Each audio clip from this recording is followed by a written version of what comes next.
Ladies and gentlemen, the following is another impressive episode of the Wrestling Fans Podcast, Ringside Society. In one corner, we have the greatest thing on God's green earth. No, we're not talking about money, Mary Jane, or Popeye spinach. He's the tranquil dart of Ringside Society and Delaware's greatest American hero. It takes two to make a thing go right. He's Rob Bass, and you are not. And in the second quarter, we have that ocean crossing, straight up Boston, flight catching, shot glass snatching, always on the go. Catch him if you can. Said his name in Ghana. Now they love him in Japan. No cap, the worldwide star boy, Rennie Blue. And tonight we have a special guest with us. That's right. One of the toughest wrestlers to come out of Louisiana. The toughest. One of the toughest wrestlers that's so tough that right now he is the Elevate Pro Heavyweight Champion. Everybody, welcome to the show, Minotaur. Woo! What's going on, fellas? Minotaur, it's pretty good. It's an honor to have you on the show. We really and truly do appreciate you taking time out of your busy schedule. We know that things are hectic for you right now as the Elevate Pro Heavyweight Champ. You're busy, planning your next steps, making moves, all that good stuff. But we really and truly do appreciate you taking this time out just to shoot the breeze with us regarding wrestling, your journey into wrestling, and all that other good stuff as well too. But before I go any further, how you doing today? Doing good. It's Friday. It's the long weekend, and it should be nice and relaxing. Hopefully. Oh yeah, it definitely should be. So with that being said, Elevate Pro Heavyweight Champion. How does it feel, man? How does it feel to be the top guy in one of Louisiana's biggest promotions right now? It's an honor, for one, and just the hard work that I put in over the last year. It kind of just go side by side with everything I've been doing, everything I stand for, everything that Elevate's about. For those of you who aren't familiar with Elevate Pro Wrestling, and me in that promotion itself, I've jumped through hoops, and I've gone through a lot of stuff to gain this belt, to wear this gold around my waist, and I couldn't be more proud of myself right now. Awesome. And the hard work definitely paid off because now you definitely, you're definitely a champion. You're definitely the big guy there as well. So, but we're gonna take a bit of a step back.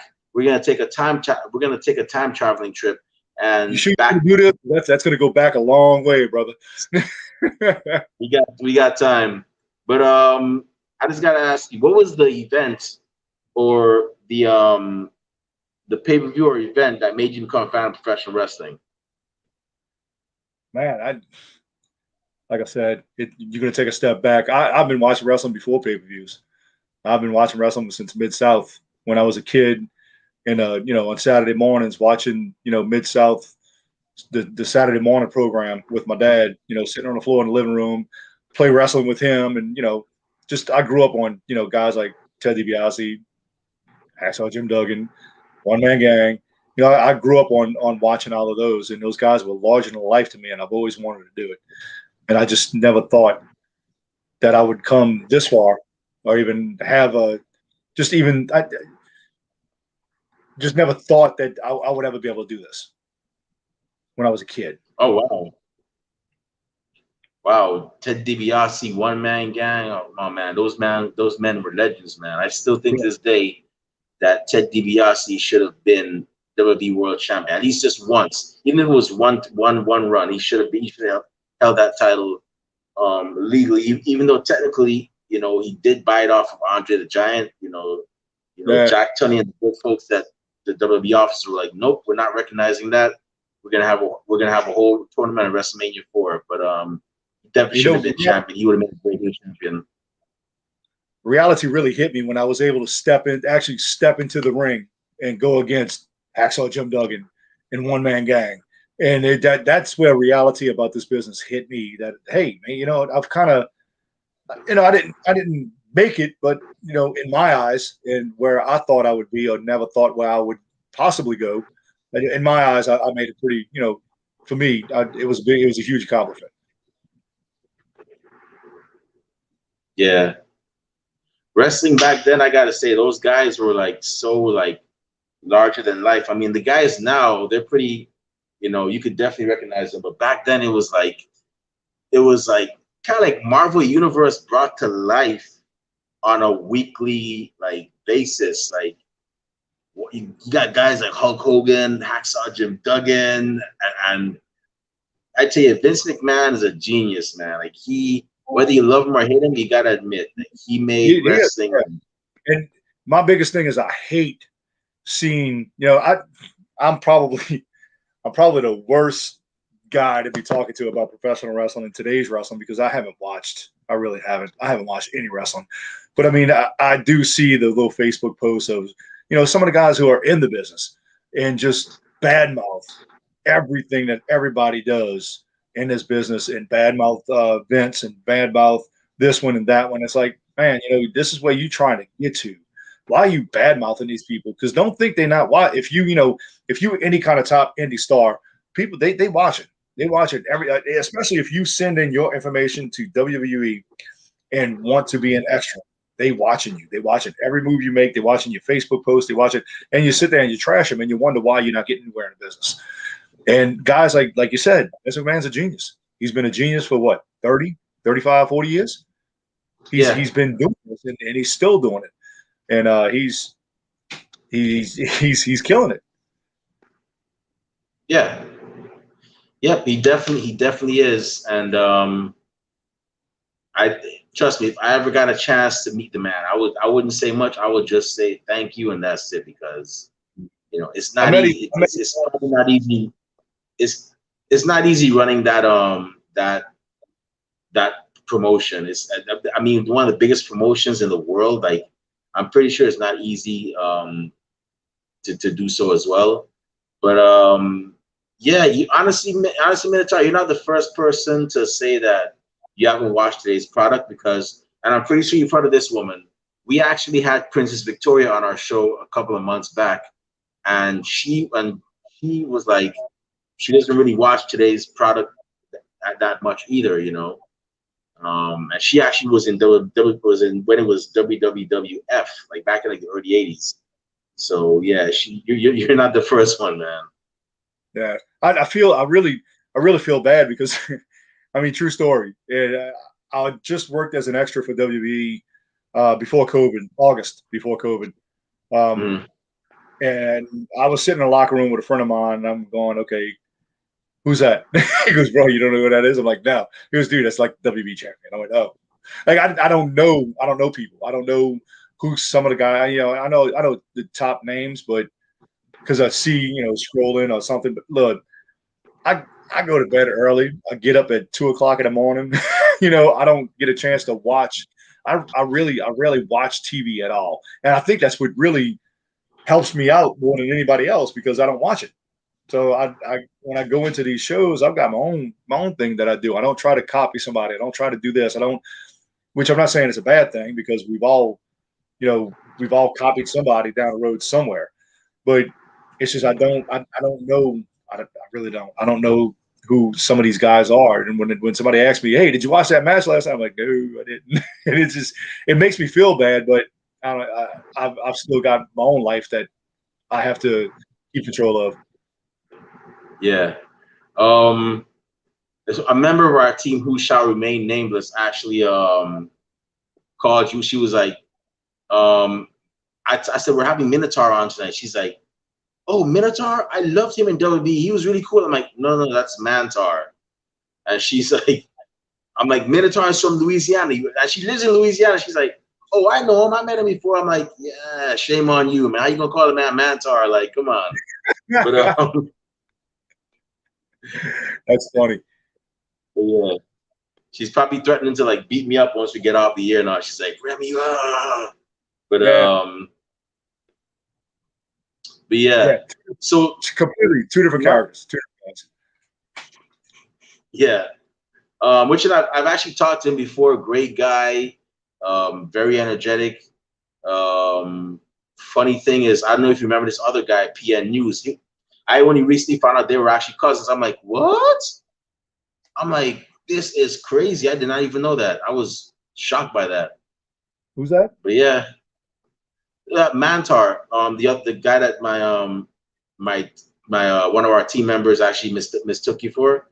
He Yeah. had a he had a he has actually, his cousin's still alive. He has a cousin named PN News who had a rapper gimmick, like, and Yeah, I think he they're was out of actually, California, right? beg pardon? Well, I think he was out of California, right? I think it's more Midwest. Yeah, I've heard of him before. It was before I got into the business, but he's been around for a long time. The name just sounds very familiar. Yeah. So you know, you're a wrestling fan now. You're cheering for all your favorites and whatnot. How did your journey go from fan to professional wrestler? Um, so I was 25, 26 years old. I was married, had a kid. My father had cancer, and he was pretty much on his deathbed. My dad passed away at 51 years old, Sorry for and your loss. it's 20 some years ago, man. It's good. I mean, it's not good, but it's good. I'm okay with it. He's definitely in a better place. He's not suffering anymore. But I mean, he died of cancer, and I thought to myself, I'm like, you know what? Life's too short. Life is way. My dad did not get to do everything he wanted to do, and I always told my dad that I wanted to be a professional wrestler. And just all of a sudden, this indie promotion in the New Orleans area in Marrero named CWF. All of a sudden, a commercial came on during Raw SmackDown Raw at the time, and they were running the show 5 minutes from my house. So I went to the show, enjoyed it, talked to the guy, and he decided to cut. After about 2 years of me bugging the shit out of him, he took me under his wing and said, "Okay, I'm gonna train you." So, and really, he took me under his wing. Basically, he took me to shows, and I learned everything. I learned was before shows, like before shows even started. I got in a ring with a couple guys, and they taught me different things. And I'm everybody's got schools. Everybody goes to schools, wrestling schools. I never got that opportunity. I learned all of my wrestling and all of my stuff at shows during matches. So my first few years was horrible. It was horrible. I had no clue what I was doing. I remember my first match. I showed up with the guy that had with Tommy that took me under his wing, and they saw me, they saw my size, and they're like, "Hey, can he work?" And I'm looking at no, I just know how to bump. That's it. And they threw me in the ring, and it was just all downhill from there. Every show I showed up at, they kind of took me under the wing and trained me.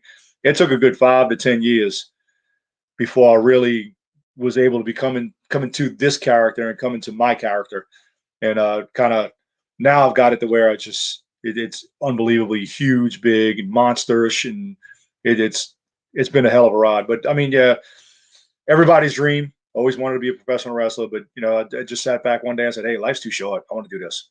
And once I got into it, the ball kept rolling, and here we are, 22 years later. I've been in this business, and it never I never get tired of it.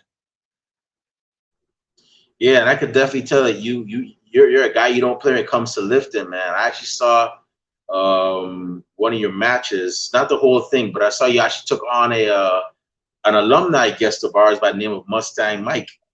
How was that match for you? I know that was definitely a test of power for you, because Yes. Mustang Mike, I told Mustang Mike, and this was like 2 years ago. So I'm getting old. My memory's kind of foggy, but I think I may have told him that he reminds me briefly, it's somewhat of a Rick Rude, like with the muscles and the body. Yeah.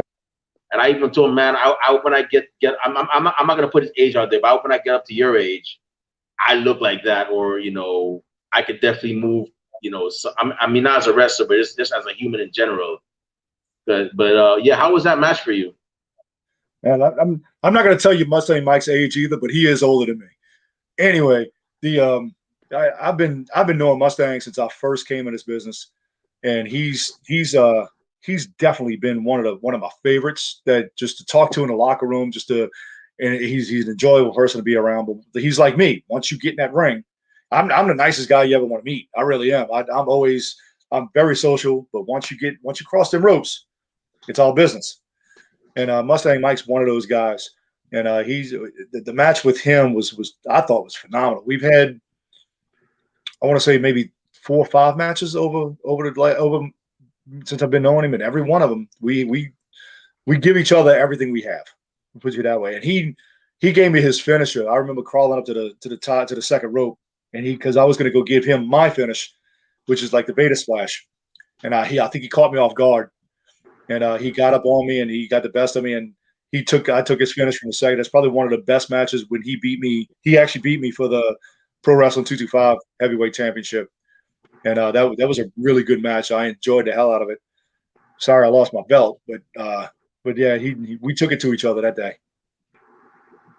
I don't know if that was the match you watched. Yeah. But I mean, look at it this way: even though you lost the belt, you could actually say that you have actually held. Because I heard Pro Wrestling 225. That's another popular one in Louisiana. There's Pro Wrestling 225, Elevate Pro, and then there is Wildcat. I don't know if there's anything between Wildcat and any beef between Wildcat and Elevate Pro going on. I'm not, but if you happen to actually hold their title, you'd be like probably one of the few that have actually done so. But yeah.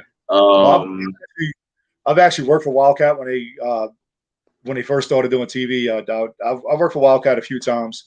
I like that product, love it. The guy Luke Hawks, he and I came into business together, and he couldn't get the respect from the local guys that he wanted. So he went off and did his thing in California and came back and started running shows here, just to kind of like a haha, here I am. You know, we remained friends over the years. He used me a few times, and we just kind of we kind of parted ways with each other, and because different reasons. But I mean, I've got no ill will towards Wildcat or any of the guys in that organization. I love every one of them to death. Every one of them I've met. It's been crazy. It's been crazy cool. And yeah, I mean, Elevate. And some of the guys from Elevate has come from Wildcat, but I don't know if they're still even beef or heat or whatever you call it. But yeah, Elevate runs one part of Louisiana. Wildcat runs another. Pro Wrestling 225 runs another. So it's kind of like territorial. We kind of try not to step on each other's toes a little bit. But imagine if we use a lot of the same talent too. So we all going all over the place. I know it's just wishful thinking, but imagine if all three were able to come to get a whole show in Louisiana. That would be the biggest. Bro, like I said, I don't know how cool they are with each other. And for those of y'all listening, please do not quote me on this that I'm saying. I like to play armchair booker sometimes, so please don't be saying, "Oh, Remy Blues." No, don't do it, because people say stuff, and next thing you know, it's cancel culture, and ringside more, and I gotta go into hiding. But me, it'll never happen for those three organizations to get together. Like I said, they use the same talent. Guys like me, just independent, wrestle for whoever we want to wrestle for. As long as we're not stepping on. Like if you use me, if one organization's using me as a monster heel, monster bad guy, when I go to this other organization, because a lot of the fans travel too. I've got a lot of fans that travel, so if they see me be, the monster a-hole heel in one promotion, but I'm the nice, fun-loving guy in the other one, it doesn't work that way. You can't, you as an independent wrestler have to say, hey, I'm a face over here. We got the same, it's just not going to make sense. But when it all boils down to it, a lot of the guys are like, okay, promoter, I'll do whatever promoter tells me to do. And most of the time I do, but I do try to put in my 2 cents, like, hey, I'm a face over here. We're going to have the same fans here. Let's kind of, work together and use me as a face here. But I mean, I don't know. I guess because promoters are different, and promoters want their shows to go in different places. So I don't think the 3 promoters or the 4 promoters will be able to work together to have a huge show. it would be phenomenal. Don't get me wrong, because I would love to see some of the guys work each other, but it'll never happen. Yeah, trust me. One can dream, but yeah. But on the bright side, I mean, at least Louisianan fans, they have 3 promotions they in their area that they can actually, what that I know of, because I'm sure there's Yeah, others out there too, yeah, that's that they others. can Yeah, actually go to and enjoy on a weekly basis or a monthly basis in terms of shows. So not only are you repping the black and yellow, but I saw on your Instagram page, you also have a black and yellow car. yeah. Is that your car? That car is pretty badass. I had it's a Mustang. I had a yellow Mustang with the black stripes, and I traded it in for this black one I got. And I'm part of a group called Mustang Mafia in New Orleans, who in the New Orleans area, we like 200 strong, and we do a lot of really good things for. Like today, all our guys got together and we went to Walmart and bought $400-500 worth of stuff and a laptop and went to a school. And all the kids came outside. We gave them all presents, and one kid won a laptop. So it's a thing we call it make a change, and we go to different schools all over the city, at least once a month and once every 2 months. We haven't done it much because of COVID, of course, but every 1 or 2, 3 months we'll get a school and present some kids with some gifts. We buy them Jordans, backpacks, laptops. So yeah, and last weekend we rode up to North Carolina together. So that's what that was when you see me with the mask on and driving my car. Awesome. So yeah, Mustangs. I've always had a good I've always had a soft spot for Mustangs. I've always thought they're Yeah. very cool. I'm pretty sure they're crazy on gas because the way they go. But yeah, that North Carolina yeah, trip. if somebody would, if I was still living in Fort Lauderdale, Florida, and somebody were to gift me one, and I had the money to pay the insurance, I'm sure the insurance would actually be crazy too. I would definitely. I mean, if I was a rich guy too and I could afford like the gas, I would definitely like drive one of those. So yeah, we took a 12-hour trip to North Carolina last weekend. We stopped for gas every 3-4 hours. So believe me, I spent some money on gas last weekend. So in terms of you say you worked as an extra for Dovey. What was it like working for the biggest organization in professional wrestling history? Did you have any butterflies, or were you like, you know what, I have enough experience, I got this. Whatever they ask me, say no more. You will never have enough experience. If anybody tells you they got enough experience, they're lying. I'm 22 years in this business, and I learn something every match I go into. And it doesn't matter if I work the guy 20 times, 10 times, or 2 times. I learn something new every time I'm in there. So you're never ready. But I mean, as far as it was very nerve-wracking, butterflies, big time. Especially like because and a lot of the guys kind of treat you like you're there to take their job. I mean, basically, that's what you're there to do. You're there to kind of show your character and show what you're about and show what you're doing. And some of the guys kind of are standoffish, but then you got some of the guys who are from the same circuit that I've came from. So a lot of them will come up to you and talk to you and be cool. But I never really met. There was only a couple of them that kind of gave you a kind of cold shoulder, but never really bothered me at all. I don't care. I look at everybody. I put my pants on the same way you do, and that's how I look at it. And but yeah, I mean, we had fun. It was a good experience. It was eye opening. They told me that they like my move. They like what I do. They wanted me to go put on 30 pounds of muscle in 6 months and see me in 6 months. And I was like, yeah, I can't put 30 pounds of muscle on in 6 months. But I mean, I was also, at the time, the first time I worked as an extra, I was 36. So, I mean, they were looking for young, jacked up, shredded guys, and I wasn't what they were looking for at the time. But I mean, working as an extra, it's a good eye opener of what goes on, and you keep your mouth shut and you watch everything that's going on. You learn a lot. Yeah, that was a pretty good opportunity. I'm glad you got that opportunity as well.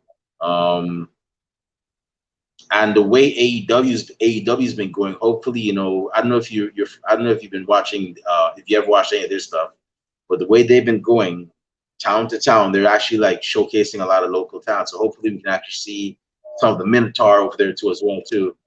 Um, I know that they've had a couple people from Louisiana on their shows before. So hopefully, the next time we'll see, that graphic of you versus somebody on AEW Dark or Dynamite and so on. But I'm very glad that you definitely got that experience, that chance to work with WB as well. Yeah. Um, The problem so is, I mean, with WWE, I'm a big guy. I'm 6'4". Right now I'm 235. But I mean, at the time I was 265, 270. I'm a big guy. So, I mean, they can't necessarily, like, I'm bigger than half the locker room, more than half. Nowadays, I'm probably bigger than everybody in the locker room. But I mean, it's just, that's that was one of my big problems, because I kind of got shunned.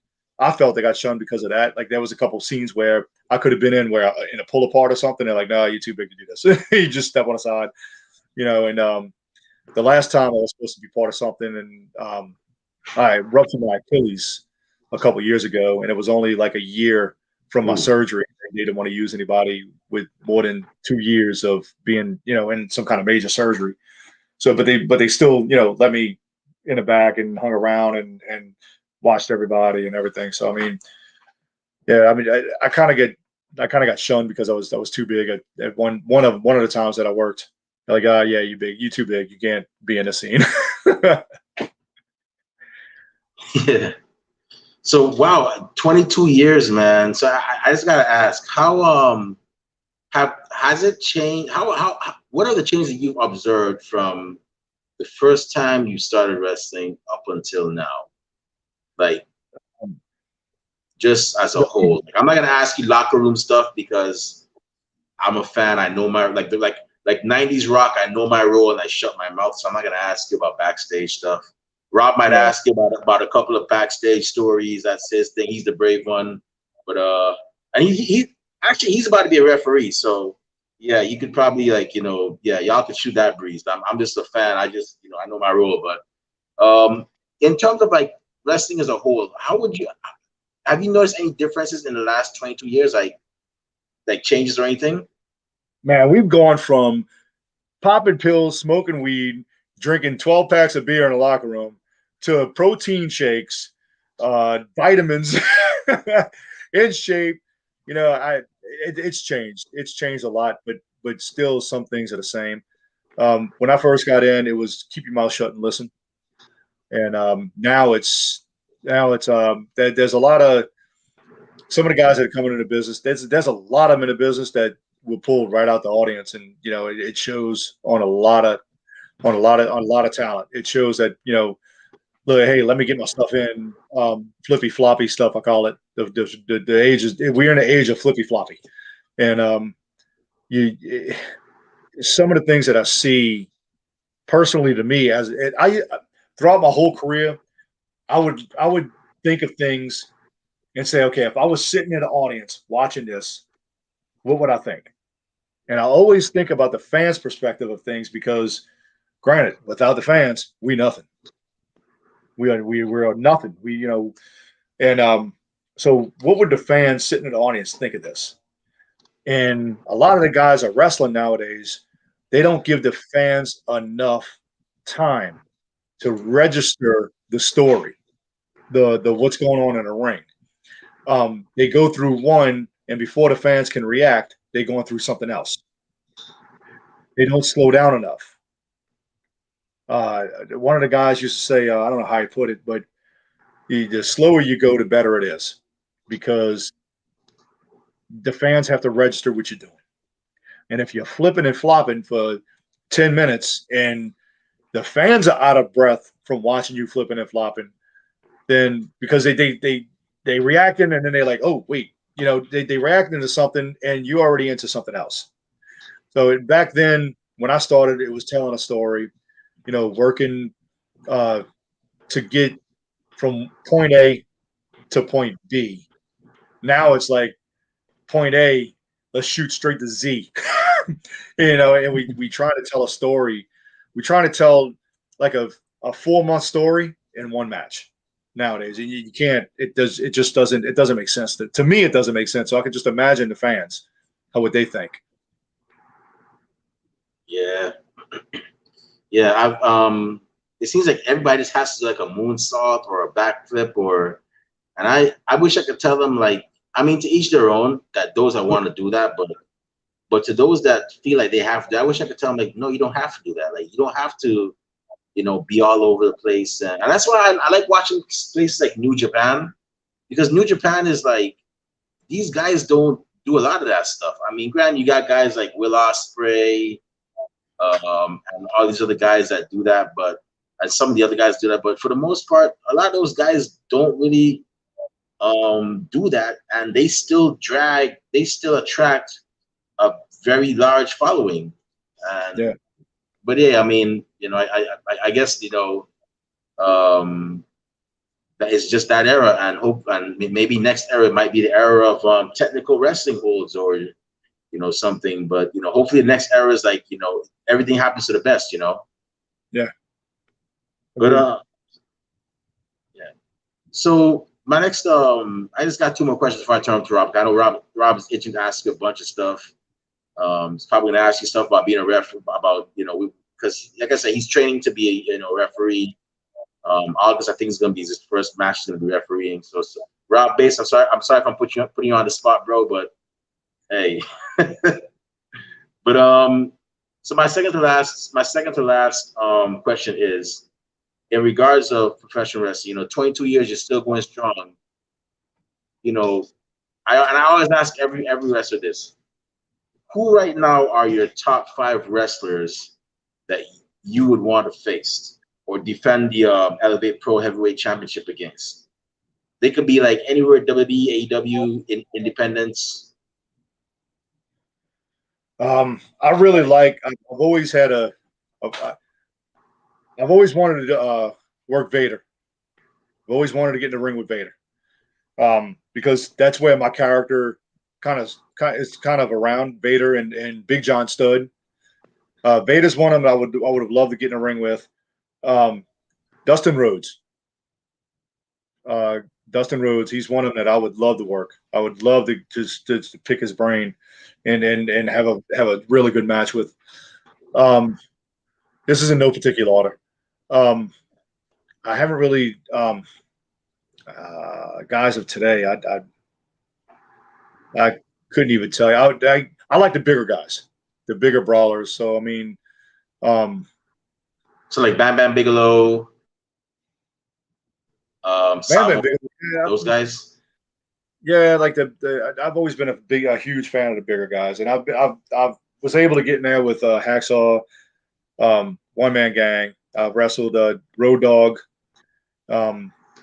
Just to get in there with all those guys have been just an honor. But I mean, like nowadays, I really don't have. What's the guy? Kevin Owens. Yeah. He seemed like he would be a pretty good guy that I'd be able to go against. Braun Strowman, of course, and I just like I said, the big guys. I would like to, because I don't get the opportunity to wrestle big guys because I'm always going in there as the big monster heel, throwing smaller guys around because there's really not that many guys that are my size around. So I mean, as far as an independent scene, I don't know if you ever heard of Ryan Ocean. He's a guy that's my size. That I would love to tangle with. Of course, Ben Wood. I always like beating up on him. He's fun. Oh yes, you guys did have a match before. Yeah, actually, it's 2 months ago. Actually, yeah. Yeah, we went to Florida. I drove all the way to Florida to kick his behind. It was fun. I like I said, guys that are more my size and that can move, like that can move a little bit. Because I mean, even though as big as I am, I move pretty well. Awesome. All right. That's a pretty impressive list. So my next question is my last question before I turn up to Rob. is in terms of 22 years, man. That's impressive. That's a lot of years. And I gotta say, man, on behalf of myself and the rest of Ringside Society, thank you very much for giving us all those matches and memories as well. My last question is, what advice would you give a young up and comer who's looking to have as long as a career as yours, or almost as long as a career as yours? Run, don't do it. I have the same thing that I tell everybody, and the same thing that was instilled in my head: shut up and listen. That's it. Shut up and listen. Don't try to tell people what you can do. Shut up and listen. That's it. And you'll get far. Like, seriously, like, that is one of the main things that nowadays that these younger kids come in and, hey, I can do this. Hey, I don't care what you can do. Shut up and listen. I'm training you. Shut up and, just shut up and listen. That's the simplest, best advice. That and get in the gym, get your wind up. Other than that, that's the best thing. That's the best advice of this business. Awesome. So for those of y'all that are looking to become like professional wrestlers and have long careers, you just got some advice from a 22-year vet right here. A lot of times you got to pay for that. I mean, he's not giving you everything. The rest of the stuff, you probably got to shoot the man some cash to get the rest, but he gave you a little something. So that's just something for y'all to remember. But I'm going to go ahead and pass over to Rob. Rob, go ahead, man. The floor is yours. All right, sweet. Thanks, Remy. So what's going on, man? How's everything going down New Orleans, man? Man, it's coming. It's slow, but it's coming. That's good. That's good, man. How's the weather down there? Because I heard, man, down there, man, one day might be freezing, the other day might be raining, the other days, desert heat. So how's it today? It's okay. The weather right now in New Orleans, it's sunny, cloudy, hot, rainy. Okay, nice. And the only way I could explain it, and I explained it to some people in North Carolina, because North Carolina thought they had humidity, and I was like, no. If you take a shower and you don't dry off, put your clothes on.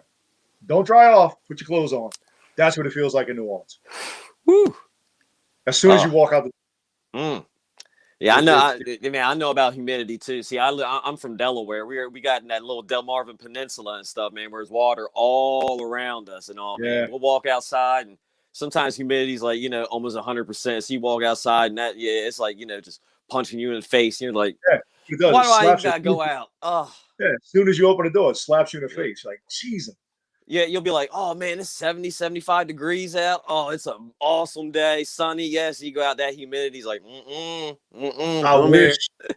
wish it was 70, 75 here. Oh. It's 89. I think it was 89, 90 today. Oh, okay. And that's because it rained. Yeah, it rained here, too. We had storms coming in. Yesterday, we actually had hail. Like, I was sitting here, man, it was falling on my air conditioner. It was a big chunk of ice. I was like, what in the world? It was like 90-some degrees today, and it's just sitting there. I was like, all right. Yeah, every once in a while. Yeah, I know. Yeah, today, man, it was actually raining and stuff, too. Yeah, it was sun was out, and it was raining. So I'm like, yeah. All right, okay. And you could be in the backyard grilling, and it start raining. You go in the front yard, and it's still sunshine. Oh, yeah. Yeah, that's crazy. Oh, man. Yeah, you got to go grill, move that grill and stuff, man.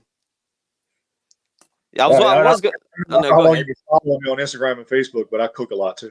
I was going to ask you about, being a foodie and stuff, man, grill master, but since we're talking about it now, man, what's your thing to cook, man? And, can you give any tips on, how, smoke a roast a pork or something, man, a pork roast or something? I haven't got the smoking yet, but I make some pretty mean wings, man. I make some really good wings. Fall off the bone wings. My hamburgers are really good. And then nice. A tip for people who are out of town. Tony's Sasseries is good seasoning, but I use this stuff. It's called Mad Chef. Chef Gone Mad. Chef Gone Mad. Yes. and it blows Tony's out the wall. I tell everybody to throw the Tony's away and use some stuff to call it Chef Going Mad. They got all kinds of different flavors, and it's all low sodium. Most of it's a lot no sodium and everything. So because I've been since October, I've been watching kind of doing some dieting really good. I've lost 60 pounds since October. Oh, nice.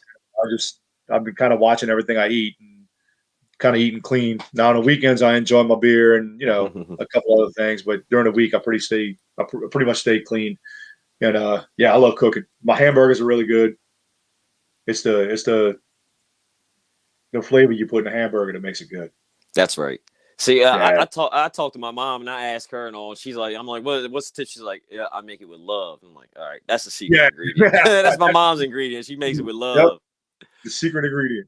Yeah, cause she makes this meatloaf and stuff. I'm like, man, I wish I could have the recipe for that so I can make it at home instead of me, when you make a meatloaf, I gotta go there and make some extra so I can have like stuff for the next few days. Woo. Oh man. Yeah, I was saying, for grilling, man. How many times have you been grilling a lot this year, man? Were you grilling today? Because I seen earlier, man. You was enjoying a nice little cold one, enjoying today, man. Did you fire the grill up? Usually on the Fridays when I get off of work, I kind of drink a couple beers and sit out my back patio and just kind of chill. Usually the weekends I'll grill. Okay. Just depends on it depends on the weather. It all depends on the weather. If it's too hot to go out there, I will not go out there. So are you it's July 4th, 4th of July weekend, man. Are you planning on doing some grilling, man? Firing that thing up, doing some burgers? I think my sister and my brother-in-law, I think we're gonna go over to their house. They grilling this weekend. Okay. So I think that's what I'm gonna do. But if I stay home, I may put something on the grill. There you go. Just depends. That's what's up. Yeah. I might stop over my pop or something pops out, man. I think he's grilling and stuff, man. See what he's getting into, man. Do that. Oh man.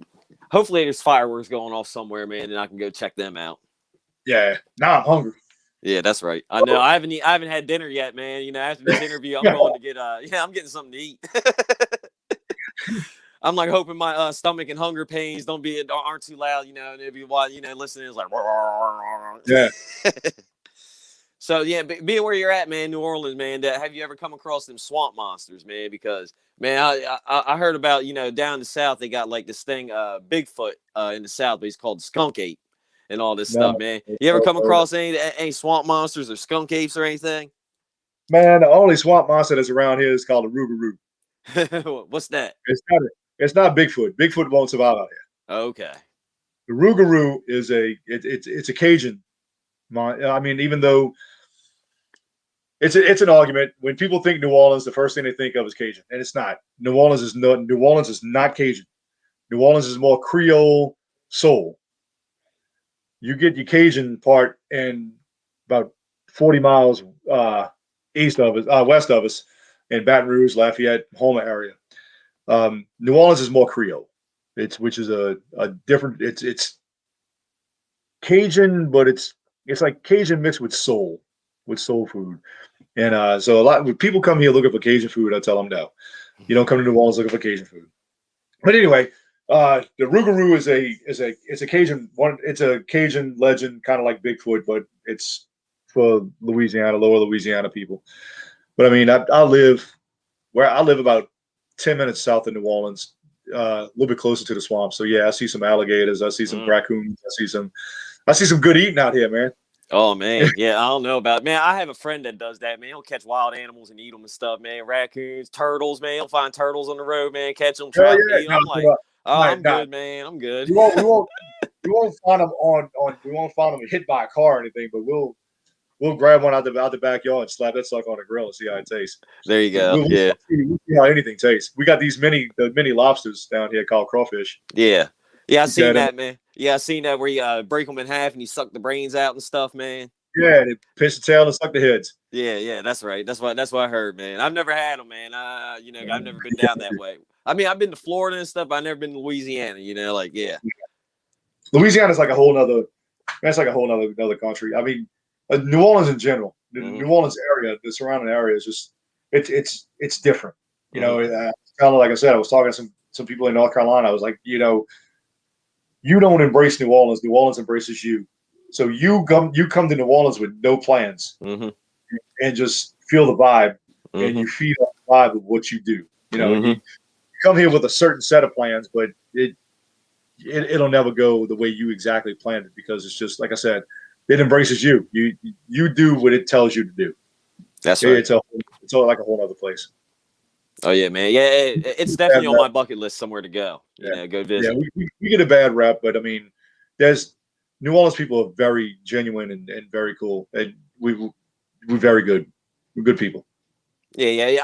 I usually don't, take the bad raps, too serious and stuff, because I'm right an hour from south of Philly and stuff. Man, I've been to Philly all the time and stuff, and people are like, oh man, they're crazy. I'm like, yeah, it's all right. You know what I mean? Philly's cool. They're cool. I mean, yeah, they did boo Santa, but come on. He probably didn't give out some toys or something, man. So yeah. Oh man. Yeah. So I do gotta ask, man, about your mask and stuff, man. Yo, it's badass and stuff, man. Did you make it yourself, man? Did you have somebody else make it, man? Where'd you get the idea for it, man? Because that thing is awesome. Well, if you look behind me, ooh, that's a couple of my masks I've first used. When I first started Minotaur, I didn't have a mask. I was a big redheaded guy, and I've always liked the way my character started was I wanted to be something different. My last name is Falcon. I've got red hair. I didn't want something to do with that because I've been, made fun of a whole life with red hair, and then I could have picked something with red, or I could have picked something with my last. I wanted something different.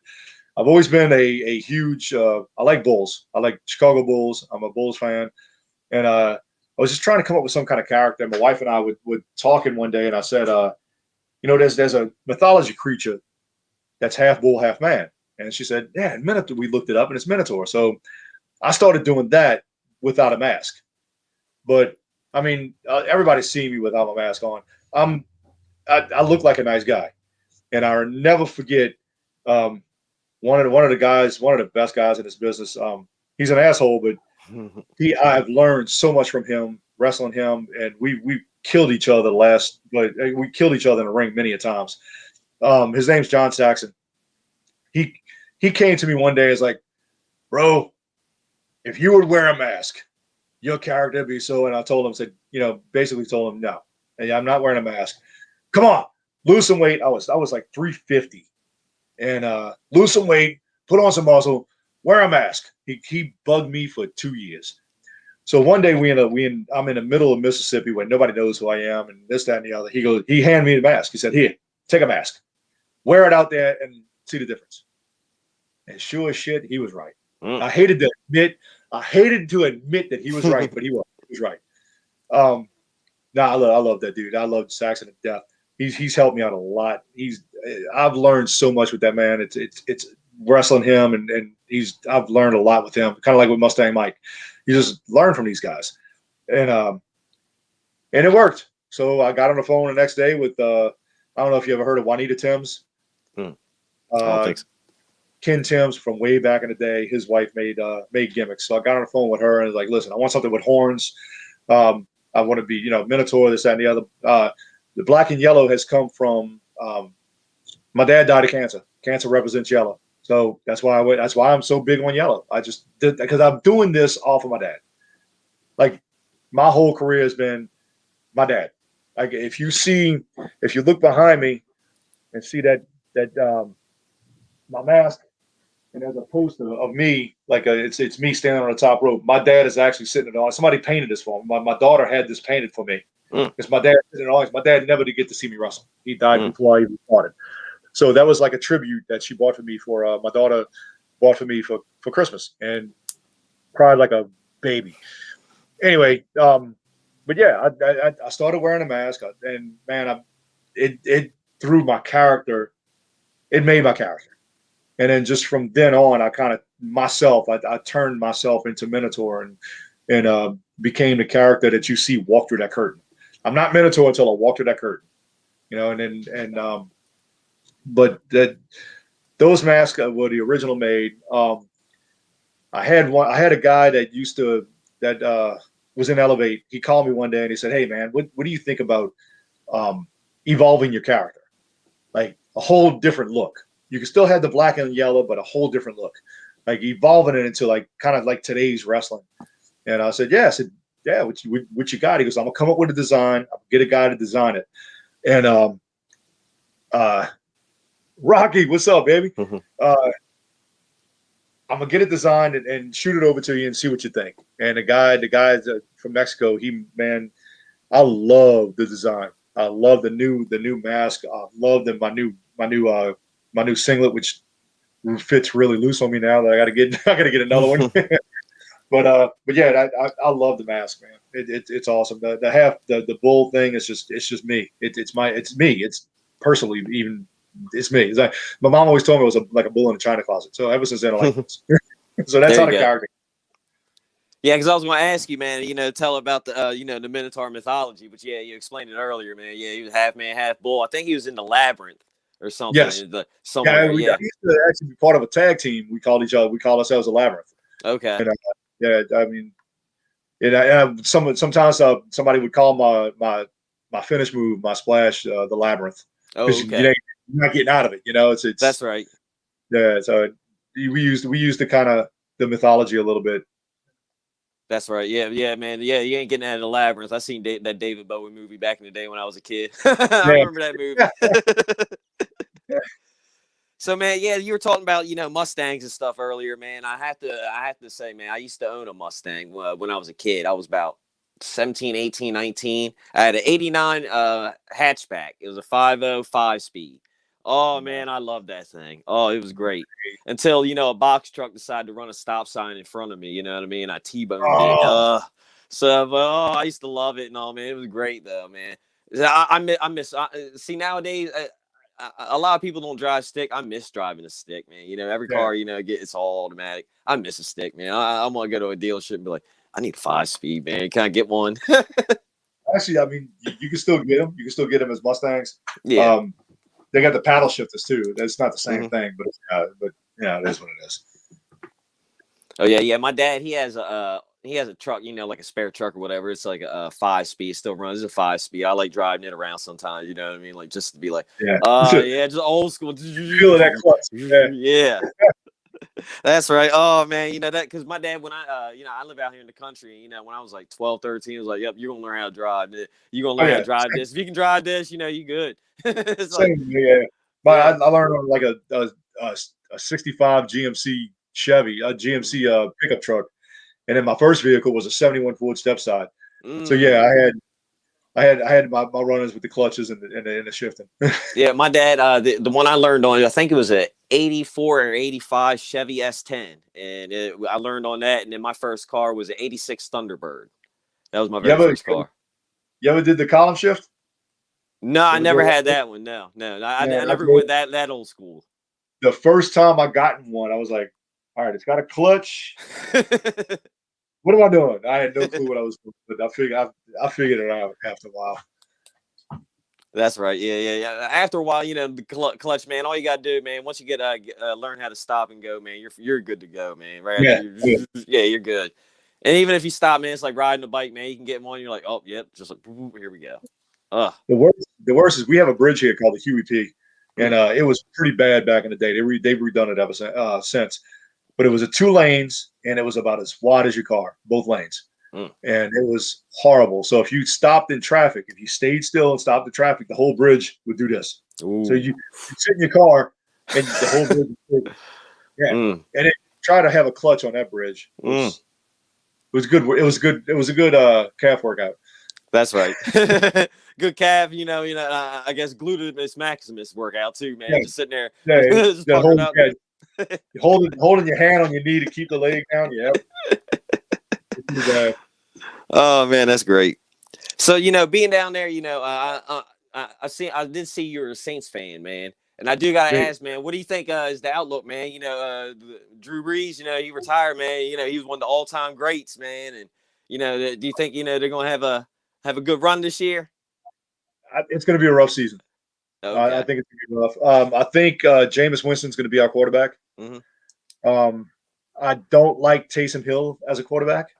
I know he could play it, but his role as a football player is more important to the Saints than him being a quarterback. That's my personal feelings, Mm-hmm. because he's a playmaker. He likes to make these plays, and I didn't like the way he looked. Every time he was on the center, he'd fumble it. He dropped that ball there. So unless they've been working with him on the offseason, we'll see. But I think Jameis Winston's going to be out. I'm hoping Jameis Winston's going to be our starter, and I think Taysom needs to. Taysom, I compare Taysom to what's his name, the ex Florida quarterback who wanted to be a quarterback. Tebow. Tebow. I compare him to Tebow because Tebow wanted to be a quarterback, and that was all he wanted to be. He didn't want to transition to a tight end, or he didn't want to transition to this. And they were like, okay, well, see you, go. And he was the type that wanted to be a quarterback, but Sean Payton was like, yeah, but we need you on defense. Okay. And he ran out there and he did what he had to do. And he's a team player. He's a football player. He can go anywhere. That's why I don't want to single him out under one position, because he's not the type of player. But I think it's gonna be a little rough this season. But hey, it is what it is. Oh yeah, man. I hopefully they do well. You know what I mean. I can't. I'm a Dolphins fan. You know what I mean. So I'm hoping they do something, man. I'm just happy Tom Brady's gone. He's over there in Tampa Bay, man. You all got to deal with it now, man. You got to deal with Tom Brady every year. Yeah, man. I had to deal with that for 2 decades, man. I'm like, oh Lord. Ever since I left high school, man, I was like, God, man. Oh, Kathy decided to join us. Hey, Kathy, how you doing? Hey, Kathy. Hey, what's up? I was just about to mention, Minotaur. This is Kathy. You know what? She's the one that called you Mantar. Are you the one? Is she the one that you were talking bad about? She's the one that started it. She called you Mantar. I said the man's name is Minotaur. She said She said well, she didn't say Mantar. She mistook you for Mantar. Yeah. And I was like, no, that's Mantar. This is Minotaur. Minotaur. Two different ones. Two different guys. But she's seen you in action before. She's been to a couple of shows that you've been on. So that you've been on. So yeah, she's also in Louisiana as well. Awesome. Where's she's at? Where you at? Lafayette. Ah. So I heard you mention it. Yeah, I heard you mention it. So yep. I didn't mean to cut in on Rob's time, but yeah, just wanted to say hi. That's cool. Oh, no, you're good. I'm getting ready to wrap it up anyway. Okay, well, I guess I'll get my turn after you're done. I'm not gonna cut in. Oh yeah, no problem. So before I pass it on over there to Kathy, you've been in here wrestling for 22 years. And excuse Lucy for barking and stuff. Her and the dogs are having bitey face contests. But that's right. I got a cat at my feet, so I keep kicking my cat out the way. That's right.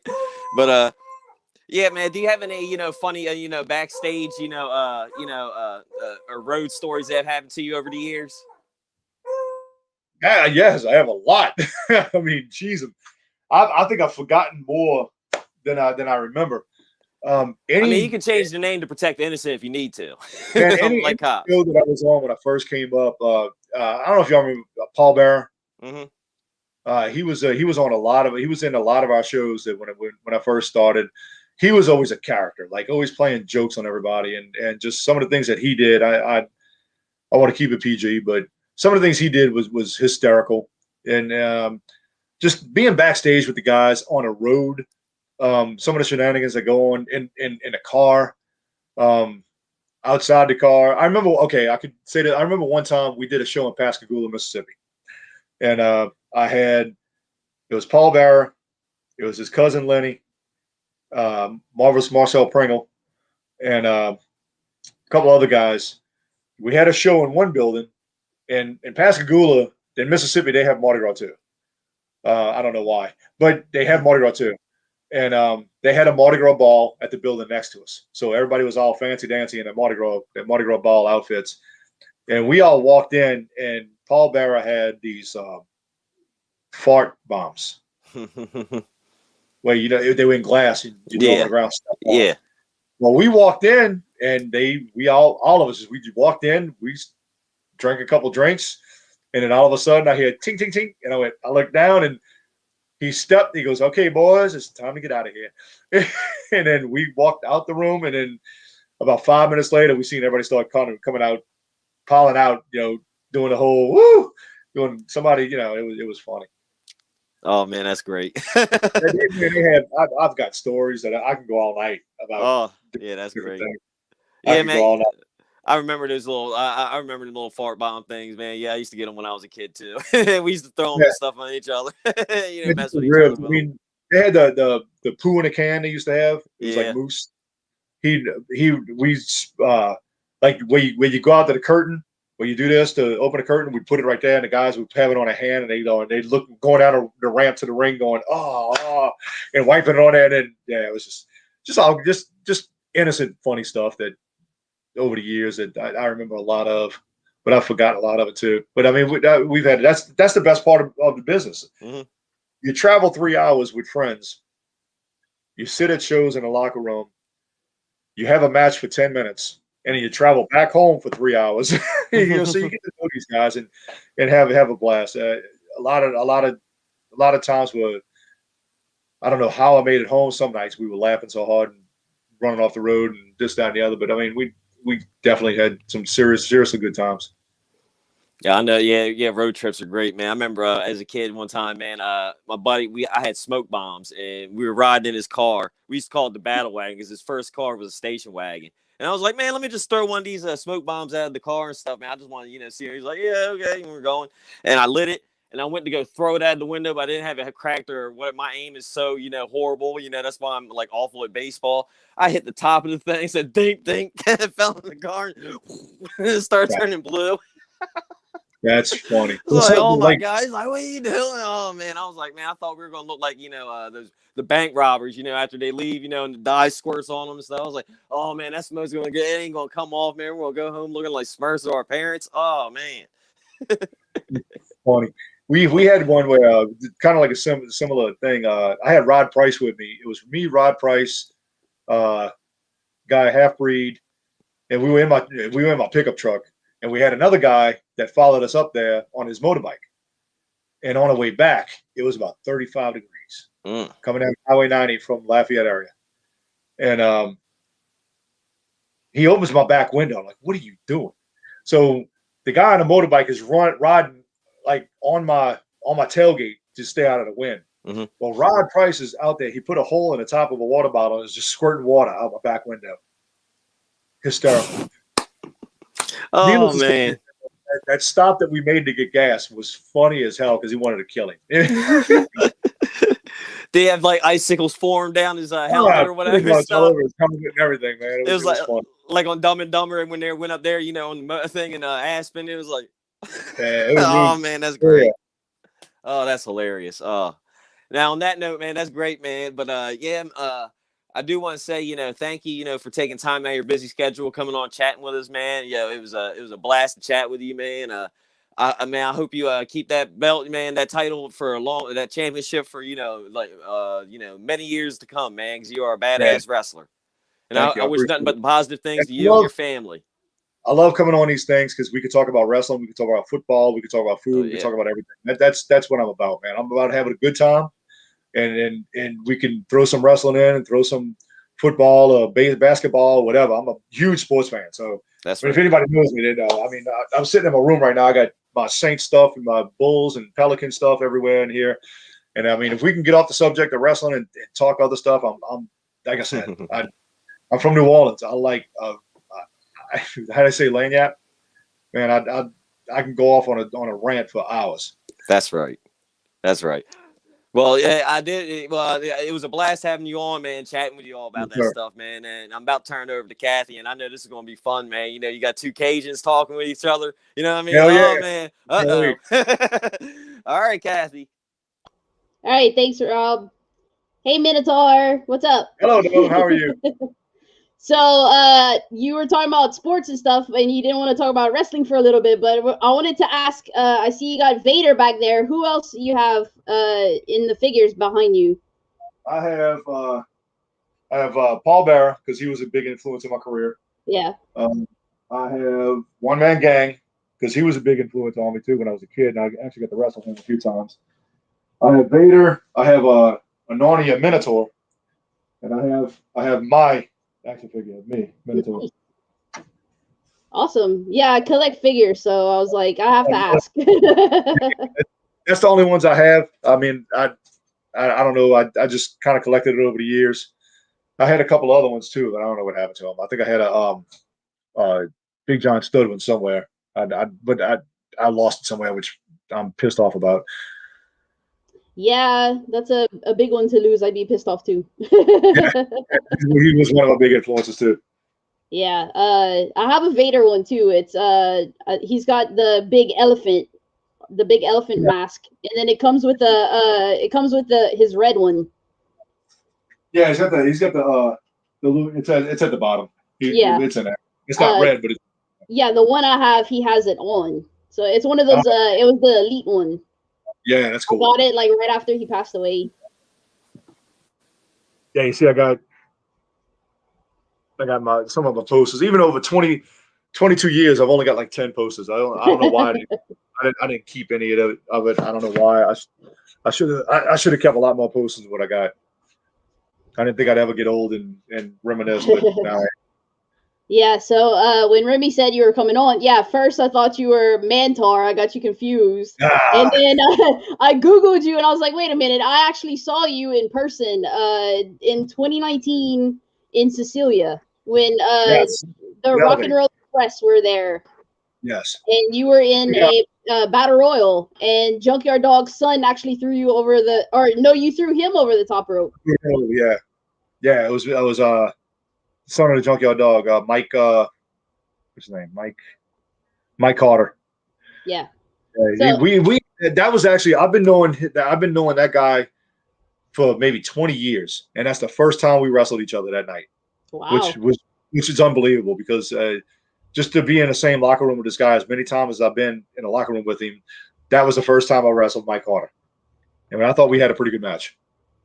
Yeah, so like when Remy had said you were coming on, I was like, I know I've seen him because I remember like you were tall and you had the mask and everything, and I was like, yeah. So then I went through the like the videos that I taped that night, and I was like, yeah, you were in like a little Rumble, Royal Rumble type match. And I think that was the one. You threw him over top rope, right? Yeah, you threw him over the top rope. Yeah. Yeah, Ben Wood got scared and threw himself over the top rope, I think it was. Yeah. Yeah, that was a fun show. Kathy, what am I gonna do with you? First, you got Roxy kicking you in the shins. You're costing me money. Next thing you know, then you destroy Saraya Knight's dinner. And now you're calling this man. You're getting this man's name mixed up. What am I gonna? Go ahead, man. Jeez. Hey. That's who short-term booking. I was at work. He sends the text. He's like, oh, Minotaur is going to be. I was like, wait, didn't you have him on the show already? He's like, no, it's Minotaur. I was like, my bad. It happens. Like y'all giving each other a hard time. I love it. He always gives me a hard time. I don't know why I'm still here. He can't get rid of me. That's why.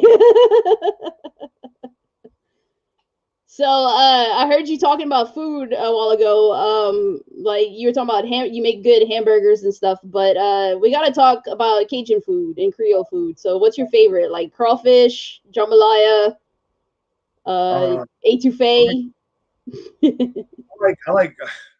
I'm so picky about my seafood because I've grown up where family cooks it. So when I go to restaurants, I don't like it. Like I don't there's certain seafood restaurants are in this area that I'd eat at, but there's others that I would not even touch because it doesn't taste the same as home cooked compared to restaurant cooked. Like, dude, we got a Red Lobster here. Why is Red Lobster still in business in this area? I have no idea. Exactly. I just don't understand. People that live here that go eat at Red Lobster should be ashamed of themselves. Anyway, there's a couple of places like Jaeger Seafood, which is right by the Huey P, right across the Huey P from me. That's a pretty good place. It's decent. But I mean, like my food is the stuff that I cook. That's you never can do better than home cooking. And these restaurants don't do any home cooking, not anymore. So I don't like my seafood too spicy, overly spicy, where I'm repeating it the next day really bad, and I have to drink a swig of water after every bite. I like my spices to be. I like my cooking to be spicy enough to where it's a kick, and oh, okay, nice. But I want to taste the food too, like Tabasco sauce. I do not use Tabasco. I don't like Tabasco. I don't like any hot sauce because it just overpowers the food. It makes you can't even taste the food. You taste nothing but the hot sauce. I don't use that. Like I said, I'm very picky. I don't know if you heard that I told them to throw that Tony Chachere's away. Yeah. That was the next thing I was. Yeah, I'm with you on that. Like, throw that away. They have so many other ones. We have a local one. I don't know if the guy still makes it, but it's Boudreaux's. That was what we would use. And, I think I know so many. I know so many people in the Lafayette area, and my family. I got a lot of family in Lafayette, so I know so many people in Lafayette that I get spices from when I go out there. So I think that was one of them that I used. Yeah, they sell it at a store down the street from me, and we haven't been able to find it. I don't know if the guy passed away or what, but I was like, I hope not, because he makes some really good seasoning. Yeah. Yeah. So, yeah, I'm with you too. Like, if you can't get home cooking at restaurants, and to me, it's like too salty. They put too much salt and stuff, and it's just like, ugh. Yeah, and like the New Orleans area, you find the crappiest hole in a wall that you would think, like on a regular basis, you would never eat at because it just looks like crap. That's the places you want to go eat at. It's true. Yeah. I remember there was a place when I went sightseeing in New Orleans. I think it's called the River's Edge. It's this big seafood place. I went there and I got a seafood platter. And like, man, I had to like go walk down Bourbon, go walk all over the place because I was like in a food coma. Oh yeah, those seafood platters, man. Woo. Yeah, there's certain things in New Orleans that you can get that's Cajun-y, that's really good. But I always tell people, like, if you want true Cajun food, you go to Houma, Lafayette, Baton Rouge area. Yeah, that's where I'm at. So yeah, I know all about that. It was like gaining too much weight eating all this good food. I need to hit the gym now that I got vaccinated and everything. I need to go back to the gym. They're taking all my money. The gym closed down for a couple months during COVID. I had a rough time during COVID because my mom was one of the first ones to get it, and she was in a hospital for right around 60 days. I think it was like 55 days she was in a hospital. That's before they knew anything was going on. The first thing they wanted to do was slap a ventilator down your throat and smack the family on the ass and wish them good luck. And they didn't know what else to do. And my mom was on a ventilator for about 2.5 weeks, and then they were like, "Okay, we're pulling it out. Let's see what happens." And we still have a mom with us. So I went through some. I lost my job of 28 years during COVID. Just being in one place for 28 years and just all of a sudden, that's it. I went through some stuff. I think I was. I put on a lot of weight. I went back up to almost 300 pounds. And in October, I was like, you know what? My daughter was getting married in November, and I was like, you know what? I need to turn this around. I need to do something. And I got back in the gym and started, dropping this weight and working out and everything. And I'm down 60 pounds, and I feel better. And I've never looked any better than what I've ever felt before in my whole life. And that's why, I hate doing this, because I wish I'd have done this, 20 years ago when my career first started, But hey, it is what it is. Like I said, it took COVID to kind of wake me up a little bit, but it did. I fell into a bad place, but I'm out of it. I'm good. Yeah, I said before one time, well, a couple of times, like I think COVID for some people were like it was a reset button, kind of reflect on their life and fix what they need to and stuff like that. But I'm actually like gaining weight because I just they brought donuts to work today, and I was just like, oh, I can't resist donuts. I got a friend of mine who owns two friends of mine that owns donut shops, and they. I hate when people walk in the door of my work with donuts, and I'm going because donuts are my weakness too. Yeah. Especially blueberry. Anything with blueberry in it is my biggest weakness. Yeah, they brought Meshes donuts. I don't know if you know Meshes donut. Can't turn it down. Can't turn it down. So I don't know if the guys talked about it, but wrestling's coming back to Louisiana. I think you guys have a show. Elevate Pro has a show July 24th, if I'm not mistaken. Yes, 24th. Yeah, you gonna be part of it too as Elevate Pro champion? Did you not see this? There we go. This is probably this is one of the most beautiful belts I've ever seen in my life. Yeah, it's pretty cool. It's a gorgeous belt. It's very New Orleans-esque there. Yeah, it's got the fleur de lis and everything. I love it. But yeah, I'm gonna knock down whoever they put in front of me, and I think it's the That's what I was gonna say. You don't know who you're facing yet.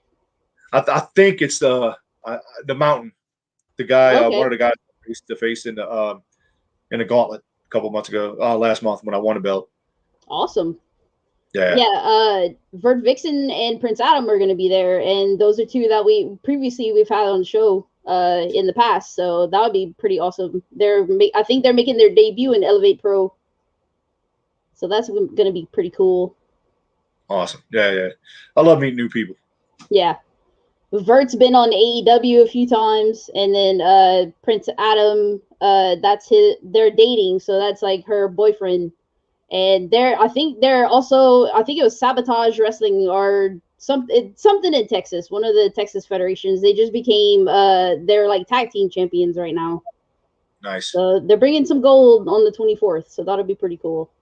I don't know if I'm gonna go yet. I haven't made up my mind. Take the ride. We got actually, I think got a couple people coming from that area coming to the show. Yeah, that's gonna be on the show. I think Braxton Hunter's on the show. That was in Cecilia. He's from that area. Yeah, I haven't been to an Elevate Pro show since the one I went to in 2019, but I've been meaning to go back. So with COVID and everything, they shut everything down, but everything's picking back up. So hopefully I make my way to the New Orleans area, or if they come back to Cecilia, I'll definitely go to a show. Yeah, I think there's a promotion that's running out that way now. Yeah.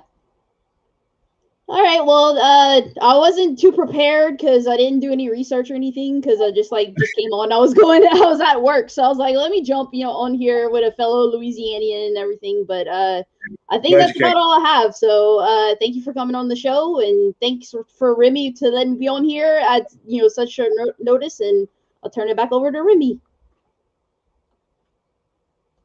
Minotaur, what about chili? What about chili, Rocky? I don't know if y'all see those little messages. I don't know. Yeah, we can see them. Do you eat chili? I eat a little bit of chili. I make a pretty good turkey chili. That's awesome. I was gonna say that's the only thing I can make is chili. That's it. That and tacos. Everything else is microwaved or thrown in the oven. You know what I mean? Or hey, I'm gonna come pick it up. Or Mom, what are you having? Yeah. Call Mom on the phone. Minotaur, I gotta say, it's been a pleasure to have you on here. Thank you very much for taking time out of your busy schedule to be on here. I know, like I said, I know you're busy making your next moves, making your next plans as the Elevate Pro Heavyweight Champion. And like I said, on behalf of myself, Kathy Knight, Rob Bass, and our mod Alicia the Warrior Princess, who is modding on our Twitch channel. Thank you very much for all the years you put into the sport. Thank you very much for all of the matches and memories you've given us. And we look forward, and hopefully, if I'm ever in Louisiana, or if we're ever in the same town, I could ever get to see you in action and whatnot. But before we let you go, we just have to ask, where can fans find you if they want to find when your next appearance is, if they want to purchase Minotaur merchandise, and where can bookers and promoters find you if they want to have you on their shows? I'm pretty easy to find. Instagram is at Bullstrong. Facebook is my Brian Falcon, and I think that's it. I got Snapchat and all that. It's basically for friends and family. But yeah, that's where you can find me. I'm always posting everywhere I'm going to be. Everything I do. My life's an open book. I don't have anything to hide. I'm just the type of person that's just the way I am. I don't have anything to hide. My life's an open book. Everybody knows what I'm doing. I'm in the gym at I'm pretty simple. I'm in the gym at 2:30 every morning. I go to work. I come home and go to bed. I got a boring life, but it seems like I've ever since the COVID started, you get to you start thinking about life and everything. So I mean, I've gotten to the point where I went from this person a couple years ago to the person that I'm at now. So motivated, and I'm so like high on like life. Just it's hard to explain. I'm motivated. I like to be to help other people. So I mean, I post things on Facebook every day. Just try to, hey, good morning, good morning, everybody. And I get things back. A lot of people may get tired of seeing me with my weight loss and me working out and me eating healthy and drinking beer on the weekends, cooking, watching sports. But that's me. That's what I do. If you don't like it, hit the bricks. That's how I feel. That's where I'm at in my life right now. If you don't like the things that you see me do, and it's not anything illegal, it's not anything, out of the ordinary. If you don't like it, hit the bricks. I'm here to motivate people, and I'm here to make people's lives a lot better and make people happier. That's what this world needs: happy people. Actually, I do have one more question. Could we take a tour of your tattoos, or the ones that you want to say? Like, what's the meaning behind them? Because I see like all your arm, you got a bunch of tattoos. All right. I got my body split in half. I got my wrestling side, and I've got my personal side, and I've got like Falcon. That's my last name. So I got the bird. I don't know if you can see. I got like a falcon with a skull, with the that's the fleur de lis. That's what I was gonna say. I see a couple of fleur de lis there. Yeah, I'm trying to get it in the camera. I like skulls. I'm skulls. Yep. Skulls. I got a. If you look closely, you can see like a falcon skull. And if you could see, I got a. Oh, LSU, boo! I went to UL. I'm sorry. Let me guess, you're a ULL fan. I like ULL. I'm wearing it right now. For some reason, ULL has a lot of heat with LSU because they just I don't know. But I mean, LSU is a better school anyway. And, and then on this side, I got my Bulls and my newest one, which is my mask. That's pretty sick. I got this one's kind of poorly done, but I'd like to get this one redone. I got a few of them, and I've got my original mask that I started wearing on my leg. Oh, cool. Yeah, but I mean, I'm adding slowly but surely. But like one side of my body is my personal thing, and the other side of my body is wrestling. That's awesome. Yeah. All right, Remy, take it away. I'm sorry. It's okay. Minotaur's gotta say thank you very much for actually giving us this opportunity, and all the best on your next defense of the Elevate Pro Heavyweight Championship. And hopefully I can definitely take in a show real soon as well too. We've had a couple of your guys. We've had a couple of you guys on here. We've had Mott Fleming, and also Benjamin Jason Wood. And hopefully we'll have more soon. He's such a moron. In the meantime. What do you got? Such a moron. Yeah. But with that being said, thank you very much. We're about to go ahead and close the show. So with that being said, Kathy Knight, where can fans find you on social media if they want to talk wrestling or was it UL football or UL baseball or all things UL? And What was that? You all into sports? Yeah, I'm kind of into sports a little bit. I got a Raging Cajun shirt on right now. No. Yeah, we play sports. UL has sports. Sorry, we're not LSU. I'm sorry. You have any championships? No? Okay. Yeah, we have championships. We're champions. Look. I think it was like 4 years in a row. I like to mess with my friends that live in Lafayette about that because it's for some reason ULL and LSU have a rival for some reason. I don't know why. I think it's got a lot to do with the baseball team because the baseball team's really good. Yeah, I think that's what it comes down to. Yeah. That and y'all win too much. Y'all put us to shame. That's probably why. We just started winning football championships, so. But yeah, I'm a big Saints fan too. I heard you talk about Sean Payton earlier when I came in. But yeah, I love the Saints. Huge. Man, I'd like to go to. I go to a lot of Saints games, and I tailgate. When we tailgate, we tailgate. It's nothing like. I would much rather. I would rather go to a Saints tailgate than an LSU tailgate. Really? Wow. It's more fun.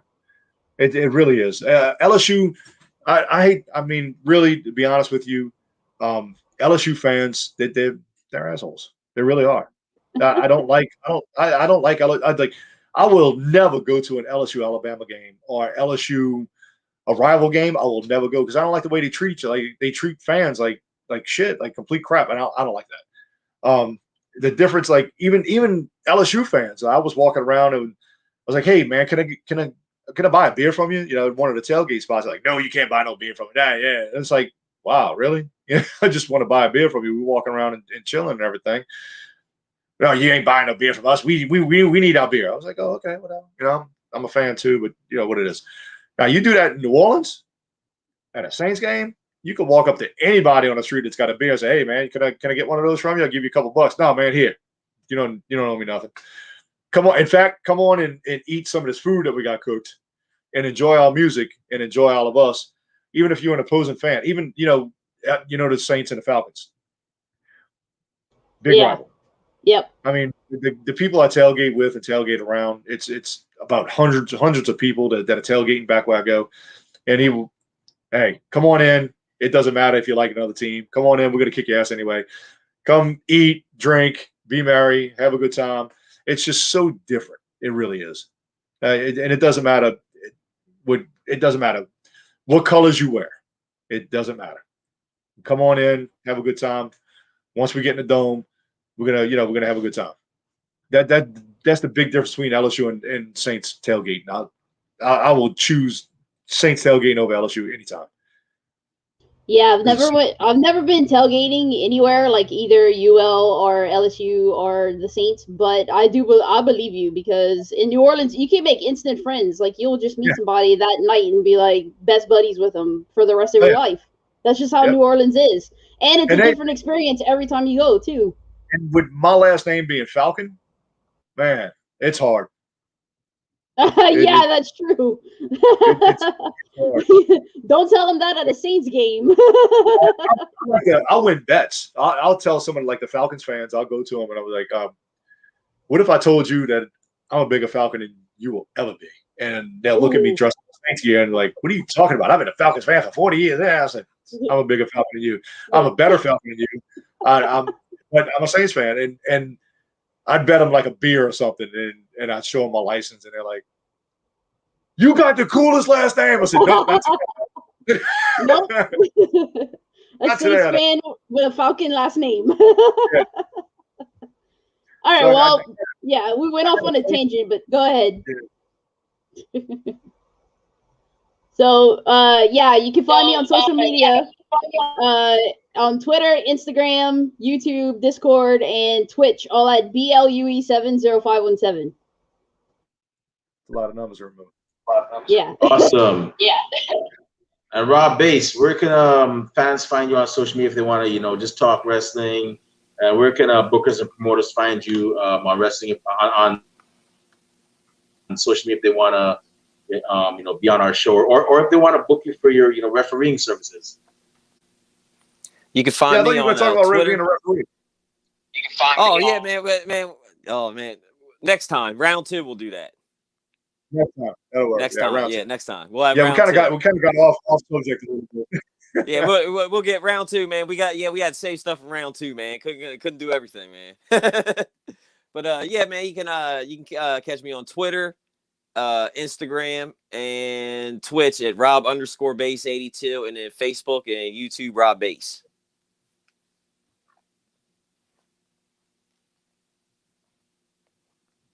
And if you want to find me on social media, not that I have anything cool to say these days, but who knows, maybe you'll get lucky. You can find me on Twitter under at the Remy Blue. You can also find me on Facebook under Remy Blue. It's a picture of me at WrestleMania 28. Our podcast is also on social media as well. We're on Twitter and Instagram under Ringside Society. Definitely make sure you follow us on both those accounts. We also have, of course, YouTube, which is where right now this episode is being streamed. So definitely make sure you subscribe to our YouTube. We have a lot of interesting guests that we've had in the past, like Princess Victoria, Soraya Knight, many graduates of the Nightmare Factory, and many more that have been on our show. So definitely check out our YouTube page. And we also have a Blog Talk Radio page that's for now. And definitely check that out as well. We have a lot of great guests on there as well. And we're also on Twitch under at Ringside Society 2019. So definitely, follow us on all those accounts. And we also have a Teespring account, which is where we sell merchandise. Definitely check it out. Definitely, cop our merch. Every single proceed we get from those sales go back into keeping this show up and running.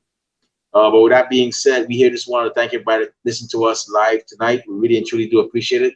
To those of y'all that are going to listen to us later on, thank you in advance. And to those of y'all that hate us, can't stand us, and really and truly wish you would just go away, well, I'm sorry, but like Rob Bates in Hershey, Pennsylvania, we're not going anywhere for a while. They hate us because they ain't us. Right. And we ain't stopping.